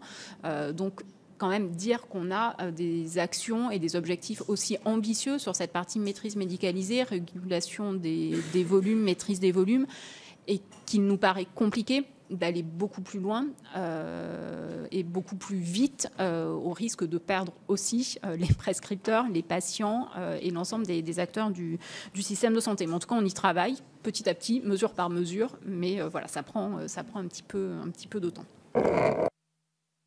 Je vous laisse continuer. Je sens un peu d'agitation dans la salle. Je vais essayer d'être brève et de faire un minimum de redites par rapport aux réponses déjà très détaillées que Madame Delpech a apportées. Peut-être pour revenir sur la situation du milliard craint en fin d'année. On a eu beaucoup d'échanges effectivement avec la direction de la sécurité sociale et l'ensemble des administrations pour diagnostiquer, essayer de mieux comprendre. Et un certain nombre de questions se sont résolues d'elles-mêmes avec la constatation des chiffres en fin d'année, ce qui a permis déjà de réduire la crainte de débordement d'1,2 milliard à moins de la moitié, puisqu'on discute aujourd'hui sur un écart de l'ordre de 500 millions d'euros, ne serait-ce que par l'établissement des chiffres constatés.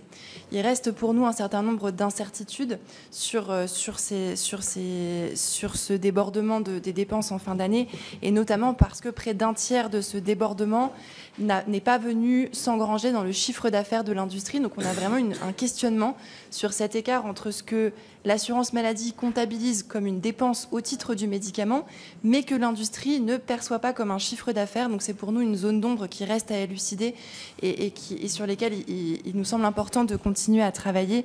Et plus globalement, la mise en place d'outils de pilotage plus réguliers. Nous avons un certain nombre d'outils dont nous partageons les résultats, mais pas nécessairement la conception aujourd'hui avec les pouvoirs publics. Et l'industrie est tout à fait engagée, volontaire pour un meilleur pilotage partagé et en discussion avec les pouvoirs publics sur le suivi des remises de la dépense de médicaments et du chiffre d'affaires de l'industrie.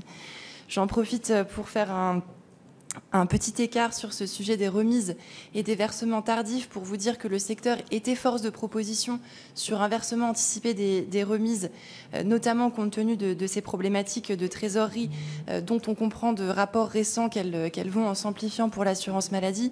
C'est un sujet sur lequel nous avions pu avoir des discussions à l'automne avec la direction de la sécurité sociale, sur lesquels il nous restait un certain nombre de points à discuter, et je ne doute pas que ces discussions-là puissent reprendre très prochainement dans le cadre des exercices qui sont devant nous. Sur les sujets des baisses de prix que vous avez été nombreux à évoquer, de l'écart de prix, en réalité, je pense qu'on pourrait résumer la situation à se dire que le levier des baisses de prix, qui a été, comme vous le disiez, Madame la rapporteure, un levier simple de maîtrise des coûts, ne semble plus être aussi simple aujourd'hui. Vous avez rappelé les équilibres et les prix français, et on parle là des prix faciaux, des prix affichés avant déduction des remises, qui sont déjà inférieurs en France par rapport à la moyenne de nos voisins européens. On voit que la géopolitique apporte une couche de tension supplémentaire, puisque les États-Unis, qui avaient jusque-là une logique très coopérative en payant beaucoup plus cher un certain nombre de médicaments, semblent nous dire qu'ils souhaitent sortir de cette logique coopérative aujourd'hui, et donc repose la question de ces prix plus bas qu'on avait sur d'autres marchés. D'autant, et je fais écho à un élément de Madame Delpech tout à l'heure qui disait qu'en proportion, le montant des baisses de prix finalement reste globalement le même par rapport au chiffre d'affaires, pour vous rappeler qu'on a aujourd'hui toute une frange de produits dont on ne peut plus baisser le prix. On s'en est rendu compte au sortir de la crise sanitaire avec la reprise de l'inflation qui avait mis dans le rouge un certain nombre de produits et d'entreprises, notamment parmi les produits matures et les produits les moins chers sur notre marché.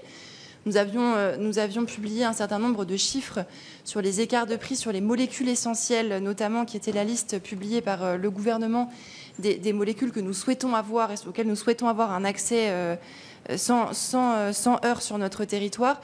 Nous avions montré que les prix français étaient 15 à 30% plus bas que les prix de ces mêmes produits sur les autres marchés européens. Donc on voit qu'en réalité, le terrain de baisse de prix se réduit aussi parce qu'un certain nombre de produits ne peuvent plus se permettre de voir leur prix baisser aujourd'hui.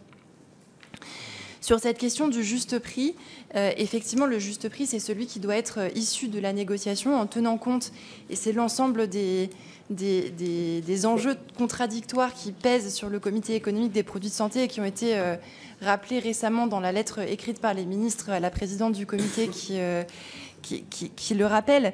C'est que le juste prix, c'est celui qui va permettre, en négociation entre l'industriel et le comité, et dans le cadre qui est défini par la loi, de concilier ces différents impératifs, celui de la soutenabilité des comptes publics, celui de la soutenabilité économique pour les entreprises et de la capacité à disposer des produits sur le territoire national compte tenu de cette situation géopolitique et des écarts de prix, de l'ensemble des enjeux de politique publique. Et à ce titre-là, les remises ne sont, à notre sens, pas une faveur ni un bonus qu'on accorde à l'industrie, mais bien un outil qui permet aujourd'hui, compte tenu des écarts de prix qu'on peut déjà mesurer sur les prix qui sont publics, de disposer d'un certain nombre de médicaments en France en permettant d'avoir un prix qui n'est pas affiché. Et donc c'est en réalité un dispositif d'accès aux médicaments sur notre territoire qui pose des questions de prévisibilité et il faut qu'on puisse échanger autour de cette prévisibilité et fluidifier peut-être les prévisions pour s'assurer que la situation qui s'est produite en fin d'année, qui, je me permets de vous le dire, a été absolument inconfortable également pour les entreprises, ne se reproduisent pas et qu'on puisse avoir une visibilité beaucoup plus claire en cours d'année, une lisibilité beaucoup plus complète des différents mécanismes. Je rejoins les différentes interventions qui ont pu avoir lieu sur cette tension entre soutenabilité, innovation et cette nécessité de changer de paradigme et de prendre l'innovation comme une opportunité. Je le disais, les médicaments, les produits de santé font partie des vecteurs d'innovation dans notre système qui vont transformer les pratiques et on a à ce titre besoin d'une vision peut-être beaucoup plus médico-économique, d'un réflexe médico-économique beaucoup plus immédiat qui nous permettent aussi d'élargir la focale. Je sais que nous serons de retour demain avec ma directrice générale pour parler de la soutenabilité de notre protection sociale au sens large. Et ce volet de la protection sociale, comment est-ce que des innovations médicamenteuses permettent à un patient non seulement de guérir, mais aussi de rester en emploi et donc de rester en activité. Comment est-ce qu'on peut avoir cette logique et cette vision beaucoup plus large de l'innovation et de ce qu'elle apporte au-delà de ce qu'elle coûte au prisme purement assurance maladie. C'est pour nous une piste à explorer au sein de la politique du médicament. Un mot sur les pénuries, les tensions d'approvisionnement, pour vous redire que le secteur et le LEM sont engagés de façon constante et à l'appel des ministres sur l'ensemble des instances de dialogue et de décision qui ont pu avoir lieu sur ce sujet, qui est un sujet majeur pour l'industrie comme pour vous et pour les patients sur notre territoire. Cette action qui a été collective, concertée, avec vraiment une dimension de partenariat entre les entreprises et les pouvoirs publics a permis des progrès significatifs puisqu'on a vu une baisse significative des tensions et des ruptures d'approvisionnement en 2024, ce qui ne veut pas dire que la situation est aujourd'hui idéale. Il reste des tensions, vous les avez mentionnées, notamment sur un certain nombre de médicaments psychotropes sur lesquels nous sommes en lien très resserré et très étroit avec l'ANSM. La problématique telle que je la comprends, je n'ai pas tous les détails aujourd'hui et on pourra, si vous le souhaitez, vous transmettre plus d'éléments à ce sujet-là, seraient des problématiques de production qui sont temporaires sur ces différents produits, qui sont en voie de retour à la normale pour certaines d'entre elles. Et donc, on voit déjà des améliorations pour certaines de ces molécules. Pour d'autres, un retour à la normale était annoncé au mois de mai. Et je n'ai pas les derniers éléments à ce sujet. Mais on peut bien sûr vous mettre en relation avec les personnes plus éclairées que moi sur cette thématique. Sur le volet de la politique du médicament, j'en ai rappelé un certain nombre d'injonctions contradictoires tout à l'heure et de difficultés à résoudre. J'entends les propositions qui ont été portées dans cette salle tout à l'heure et qui avaient vocation peut-être à me faire réagir sur certains des éléments. la décision sur ce que doit être la politique du médicament, aujourd'hui, elle appartient au gouvernement, à la représentation parlementaire, et les choix seront les vôtres. L'appel que je voudrais faire, c'est celui de la concertation. On a tendance très souvent à considérer qu'une logique punitive, parce qu'elle est très simple à expliquer, très simple à écrire, très simple à mettre en œuvre, va être la plus efficace. Et en réalité, je voudrais faire vraiment un appel à une logique plus coopérative, collaborative, de dialogue, d'échanger beaucoup plus fréquemment avec l'industrie sur les leviers à mettre en place, ceux qui vont fonctionner compte tenu du contexte international que les entreprises connaissent bien, et avoir un pilotage peut-être beaucoup plus resserré des actions, de ce qu'elles ont eu comme conséquence sur les leviers qu'on souhaitait faire bouger, sur ce qu'on souhaitait faire bouger. Et in fine, la décision, bien sûr, sur ce volet politique appartient au Parlement, appartient au gouvernement sur ce que la France souhaite faire de cette industrie stratégique du médicament. Sur le volet plus large de l'Europe, je n'ai malheureusement pas les éléments pour vous répondre aujourd'hui, mais j'ai des collègues qui sont très engagés sur le sujet. On pourra vous transmettre des éléments plus détaillés sur ce sujet-là.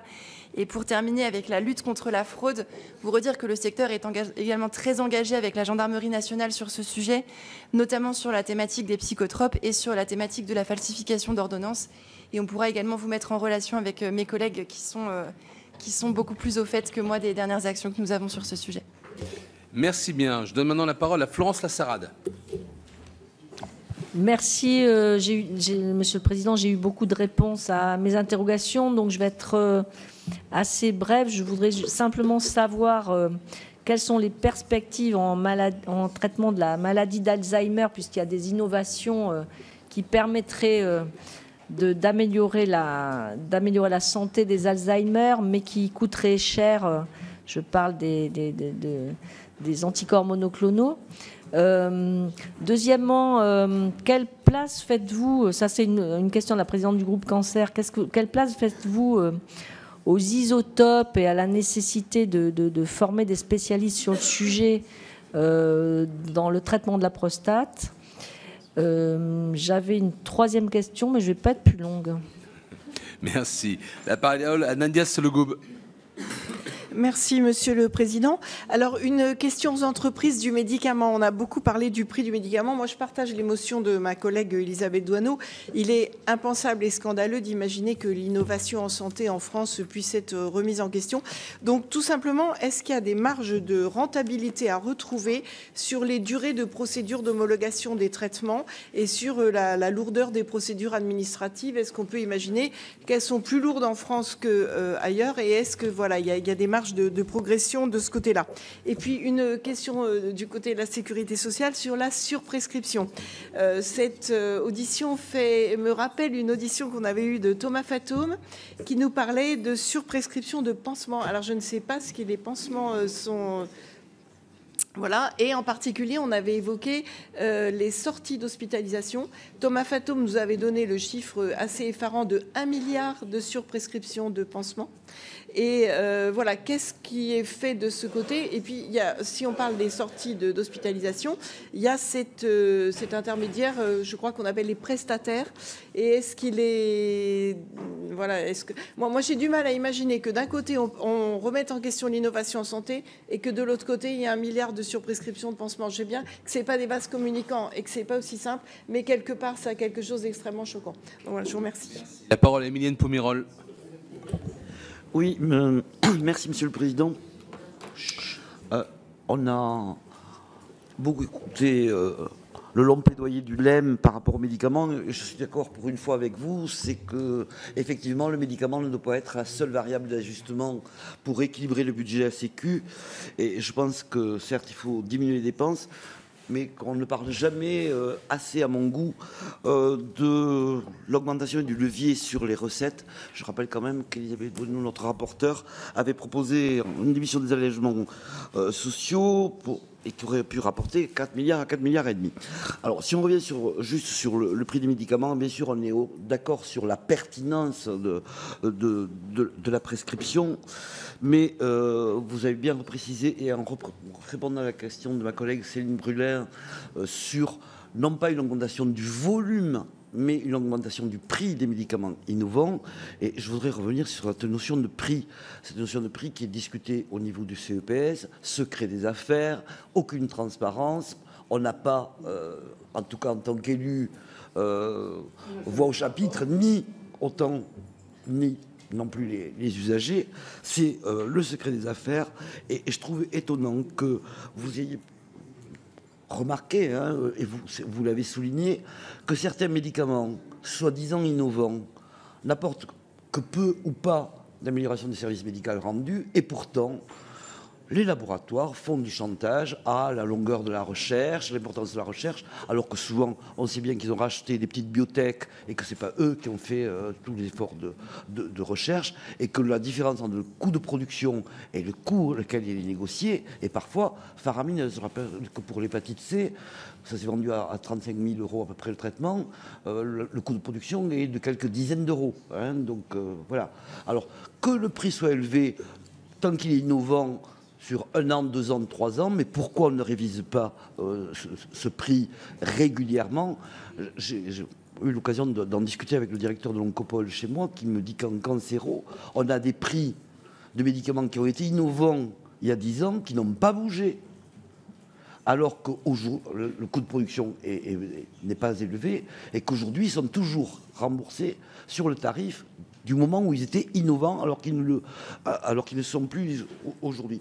Donc, moi, j'aimerais bien qu'on puisse préciser quand même la transparence. Et est-ce que vous, en tant que DSS, vous devez, j'imagine, quand même avoir votre mot à dire au moment des négociations sur dans le CEPS, et pourquoi on n'arrive pas à moduler, en particulier, le prix de ces médicaments dits innovants quand ils ne le sont plus. Voilà. Après, les questions sur l'Europe ou sur les... Merci bien. La parole à Olivier Henno. Merci, Monsieur le Président. Merci, Mesdames. Tout à l'heure, vous avez évoqué le déclassement français. Alors, vous savez, quand on est parlementaire français, c'est un écho qui fait mal à l'oreille, quoi. Donc, on s'interroge naturellement sur la question du pilotage et sur la question de la régulation. En écoutant, et pour relayer un peu les interventions, en vous écoutant, on voit bien que notre régulation, elle se fait uniquement autour du prix. Alors, ma question, elle est la suivante, parce qu'on peut toujours dire la situation est mauvaise, mais on ne change rien. Et auquel cas, l'année prochaine, on revient et puis on dit la situation est encore dégradée. C'est un peu ce qu'on vit parfois. Et donc, ma question, elle est la suivante par rapport au pilotage, puisque c'est ça qui, en tant que politique, nous mobilise. Est-ce qu'une autre régulation est possible ? Est-ce qu'on ne pourrait pas retourner la pyramide et avoir une régulation sur la pertinence, l'efficience ? Parce que dans les propos, là, c'est quand même un peu le grand absent, toujours, la question de la pertinence et de l'efficience. Une réflexion sur la quantité, diminuer la quantité pour retrouver des marges sur la qualité. Est-ce que vous pensez que changer la pyramide pour aborder une autre régulation que celle seulement tournée sur le prix est possible? Je vous remercie. Merci beaucoup. La parole à Anne Suris. Merci, Monsieur le Président. Alors, je vais passer toutes les questions qui ont déjà été posées, comme ça ira plus vite. Mais en tout cas, en bref, la question de la souveraineté, quelle proposition pour une production en France ou en Europe? Parce que quand même, moi, je n'entends pas beaucoup cette réponse. Et ça, sur la question de la souveraineté, évidemment, ça se pose. Qu'est-ce que vous pensez de l'idée d'un pôle public du médicament qui pourrait... voilà, c'est une question que je lance. Deuxième question, on a parlé un petit peu de la question des produits psychotropes, en particulier de la surprescription. Moi, je voulais juste revenir là-dessus. La surprescription, quand même, qui est complète et qui augmente d'année en année, quoi, sur les jeunes en particulier. Moi, j'ai vu là une augmentation de 62% des antidépresseurs depuis 2014 pour les jeunes, plus 48% pour les antipsychotiques, enfin des chiffres ahurissants sur lesquels, si on parle de régulation, il y a vraiment une régulation à faire aussi en termes de santé publique, pas seulement en termes d'économie. Sur la question de la Commission, sur la question européenne, puisque Mme Gruny en a parlé, quelques personnes en ont parlé, mais j'ai un petit angle différent. La Commission européenne a lancé en avril 2024 une enquête sur les marchés publics chinois de dispositifs médicaux, supposant une discrimination envers les produits européens. Le Conseil de l'Union européenne a annoncé avant-hier des mesures de représailles pour réduire l'accès des dispositifs médicaux chinois au marché européen.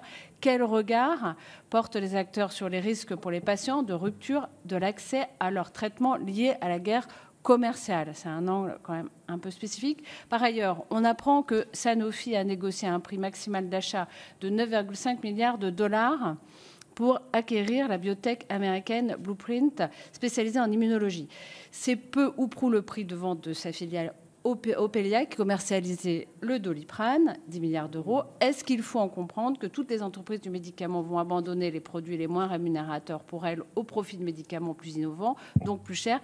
Quels engagements et quelles régulations proposez-vous pour empêcher que ce glissement devienne systématique? Enfin, en termes d'économie par la diminution de consommation médicamenteuse nécessaire, est-ce qu'il y a des estimations des effets d'une politique de prévention comme levier pour réduire la consommation de médicaments, donc la dépense, tout ce qui est dans santé environnementale pour les cancers. Le cancer, c'est 22 milliards de dépenses, soit 12% des dépenses d'assurance maladie en 2021.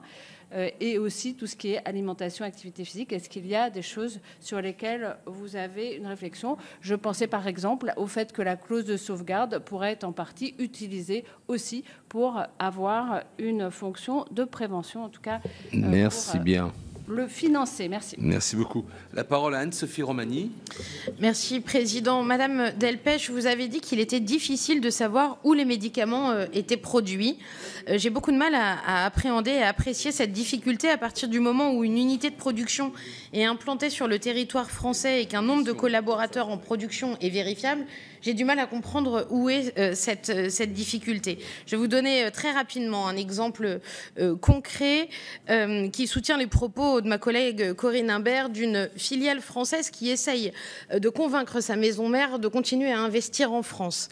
Ils me parlent de leurs enjeux à court et moyen terme en me disant que les investisseurs constatent trop souvent un écart entre les discours, certes volontaristes, du gouvernement en matière d'industrialisation et la mise en œuvre au quotidien des décisions relatives à la régulation du médicament, des négociations longues et difficiles avec les autorités de santé pour rendre nos traitements accessibles aux patients français, des prix bas, les plus bas d'Europe, nets et faciaux et instables, qui ont déjà conduit notre laboratoire dans un passé récent à des retraits de produits du marché français, des taxes élevées et dans un contexte aujourd'hui d'un laboratoire qui souhaite réaffirmer son besoin d'obtenir de la part des pouvoirs publics plusieurs garanties, de la visibilité, de la stabilité des prix et des taxes, notamment une meilleure prise en compte des investissements industriels en France dans la négociation des prix du médicament et une meilleure prise en compte des médicaments matures qui traitent au quotidien des maladies chroniques. Ce laboratoire cherche aujourd'hui à investir 15 millions sur le territoire français. Nous sommes en concurrence avec l'Espagne et les choix français seront déterminants quant à leur implantation. Je pense que là, nous avons un exemple extrêmement concret qui doit nous servir et nous inspirer. Merci beaucoup. La parole à Brigitte Nicolot. Merci, Monsieur le Président. Ma question sera courte. Comment justifier que le prix du médicament ne soit plus inscrit sur les emballages? N'est-ce pas une déresponsabilisation complète des patients, usagers ou consommateurs? C'est bien. Et la parole à Raymond Poncet-Monge. Merci, Monsieur le Président. Alors, moi, je voulais quand même revenir sur le fait qu'on se focalise, et c'est un peu normal, sur le prix du médicament. Mais c'est quand même pas le seul instrument de politique publique pour ce qui est, en France, de l'intervention publique. Enfin, je rappelle qu'il y a un petit autre outil dont on ne parle pas, et c'est le crédit impôt recherche, quand même, pour lequel, effectivement, à côté de la recherche fondamentale assurée sur fonds publics, et qui est encore, bien que très menacée, très abîmée, qui est encore un levier important, recherche fondamentale, crédit d'impôt recherche, la France, par sa politique publique, participe à l'innovation. de ces fameux médicaments innovants qu'on vend à prix d'or après, puisque, et c'est normal, ça améliore le service médical rendu. Alors, nous, quand nous parlons aux questions du gouvernement, etc., on entend quand même souvent des questions sur les industries pharmaceutiques. Parce que vous avez dit, il y a 50% de TPE et PME, mais il y a des grands groupes dont on interroge quand même régulièrement la stratégie d'entreprise, et la stratégie d'optimisation des profits, bien, puisque c'est une industrie très, très tenue par des grands groupes. Et ma collègue disait, c'est vrai que bien souvent, les innovations, c'est les PME, les TPE, les têtes chercheuses, comme on dit, de l'innovation, qui sont captées, et quelquefois, entre impôts de recherche fondamentale, tout ça. Bon.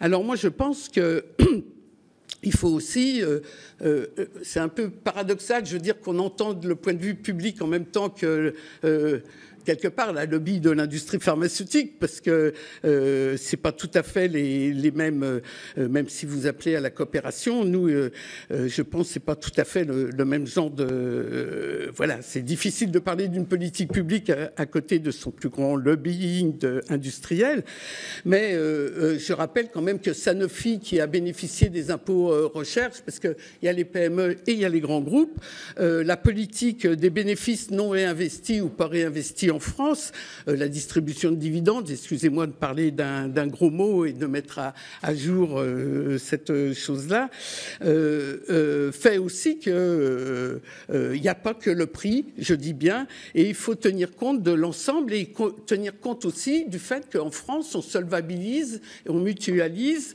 quand même les dépenses de médicaments. Alors vous dites par exemple l'Ondam, c'est 12% des médicaments, l'Ondam.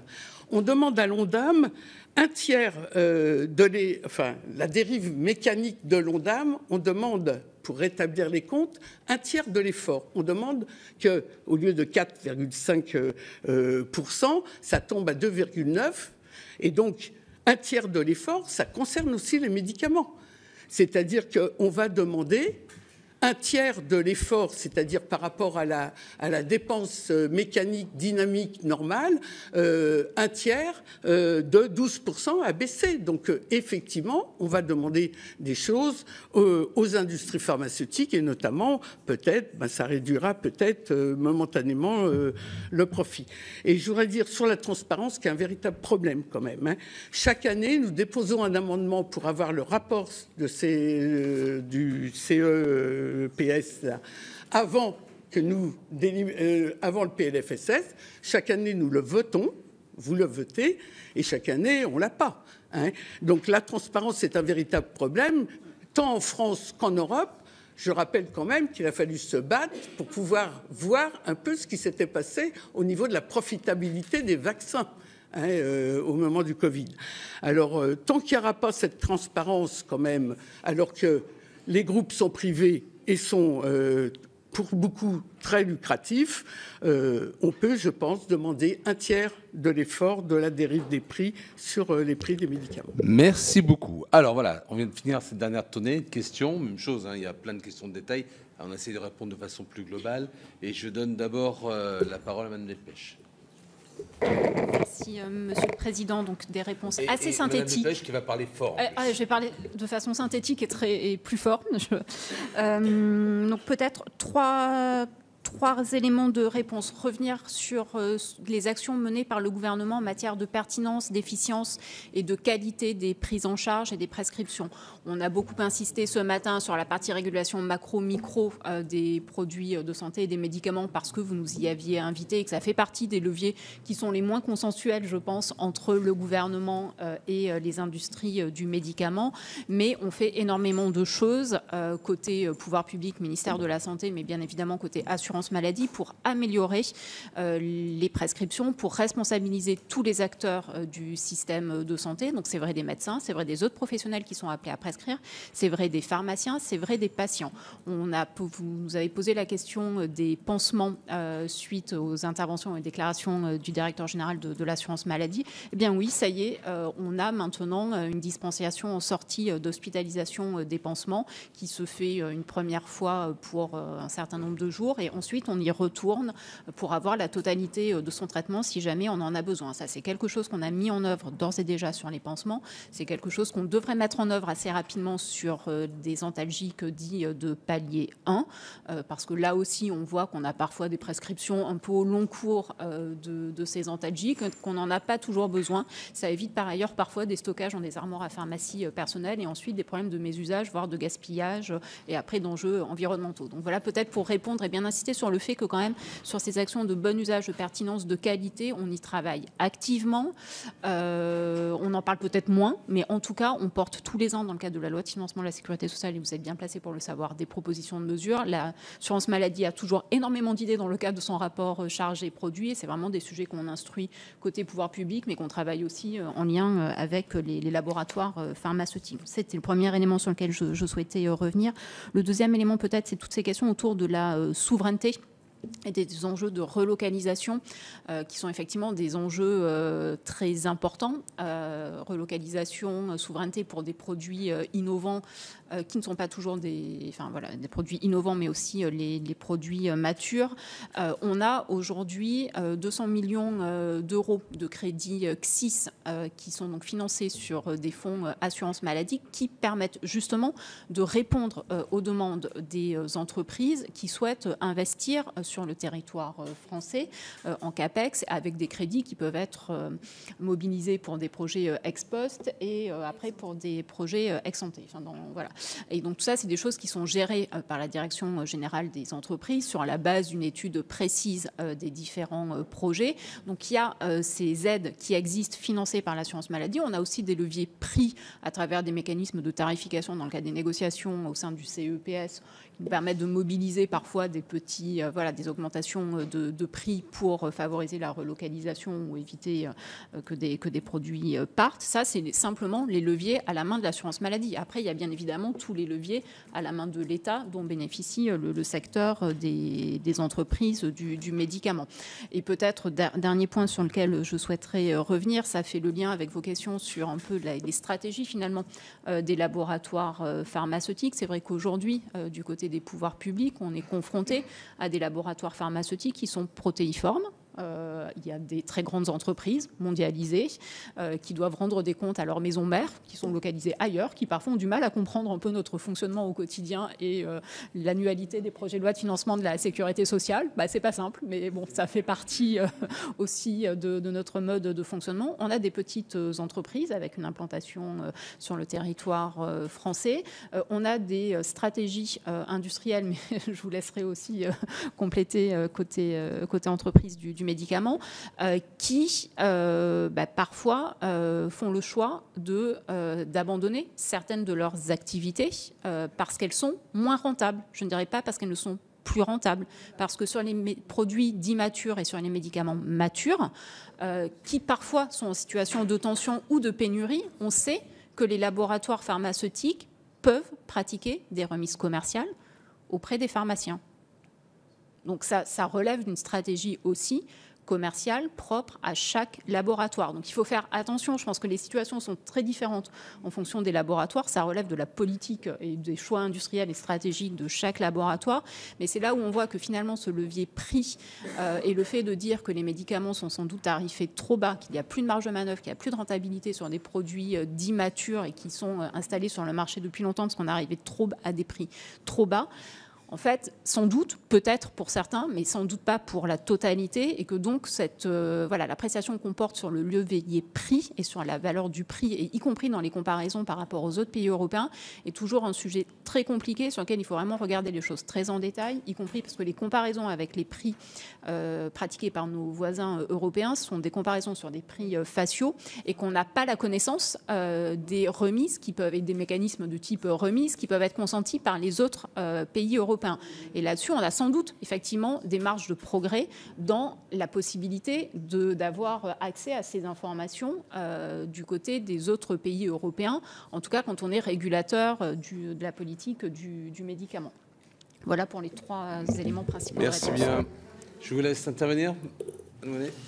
Merci beaucoup. Alors sur les questions spécifiques sur de la recherche sur des aires thérapeutiques en particulier, je suis malheureusement pas la mieux placée pour vous répondre, mais on pourra vous orienter soit vers les entreprises concernées, soit vers notre directeur de l'innovation qui pourra probablement vous apporter beaucoup plus de réponses que moi sur où en sont ces différentes aires thérapeutiques aujourd'hui. Et je n'aurai pas la possibilité de commenter sur des décisions individuelles d'entreprises que sur les différents exemples que vous avez pu apporter, si ce n'est pour